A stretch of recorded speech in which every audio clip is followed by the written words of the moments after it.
Let's see Carl Berkshire in slow motion here. Look at the feet moving up and down, just creating that pendulum effect, getting the energy kind of ready to go.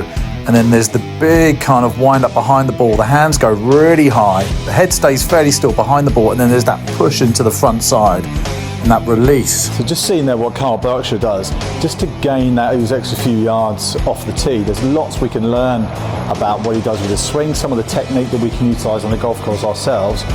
But most notably, what does he use? Well, he uses the ground, and uses the ground as what we call ground force. And as the energy of the golf swing transcends from back to front, he pushes against the energy to create a kind of pushback on the front foot. Now, you might be thinking, as you look at his swing, that he's snapping back his left leg. He's not snapping back his left leg. He's actually pushing the leg, the foot that way, which enables him to then push back, which is where he gets that hop from. That then allows the hips to snap forward. But if the hips snap forward by utilising ground force, what happens to the torso and the club? Well, obviously it's only a matter of time then before they catch up. So it becomes a swing which is very much dictated by the ground, and the sequencing is from the ground upwards. So as opposed to pulling from the top as hard as you can, actually next time you're at the range, hit a couple by utilising ground forces. So wind up behind the ball.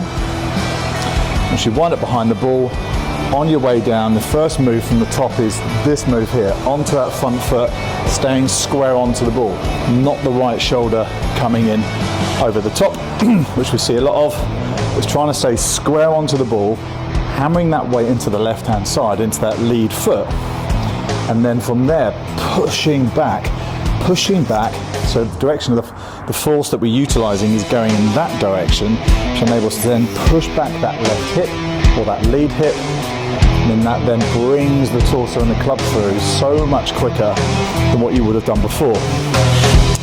Another thing worth noting, all the long drivers do is pre-shot is this kind of flow, this transfer of energy from front to back. If you're moving your head back side to side with a driver, it doesn't really bother me at all. Not obviously as much as it would do, say, with a wedge, for example. So utilising that, just to kind of get your body into the rhythm of, do you know what, we're going to get behind this, we're going to use every bit of force we can to go onto the back foot and push off onto the front, but then push back. That's going to serve you well, and that kind of gets you kind of ignited, if you like. It kind of really just stirs all the energy that you need to be able to create the shot. So if I was to hit a regular driver shot,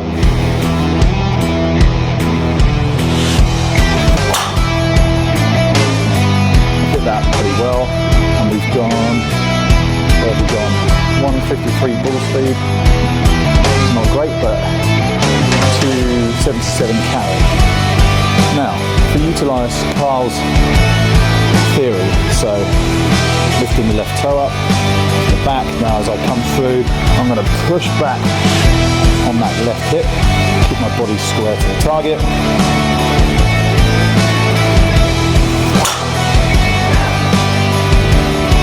Full speed there, 165. 165 from 153, was it? 292.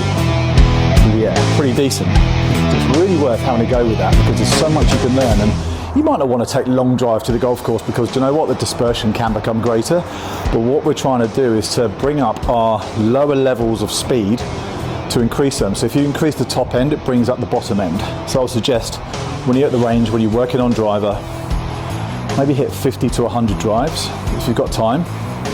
But as part of those drives, I want you to hit maybe 10 to 15 as hard as you can. It doesn't matter where they go, just hit them as hard as they can. And what you're then doing is you're kind of utilising muscle fibres that you've never used before because you've taken it to another level. You'll go home tonight, you'll eat, you'll rest, your muscles will repair, but they'll repair stronger. And that's how we get quicker and quicker and quicker. If you can add a gym program to that, and we're talking deadlifts, squats, lunges, all those kind of fast twitch fibre movements, then you're on a really, really good path. But I get, we don't all have 10 to 15 hours a week to go and spend on our golf. Anyway, any other questions? Drop me a comment below. I'll catch you next time.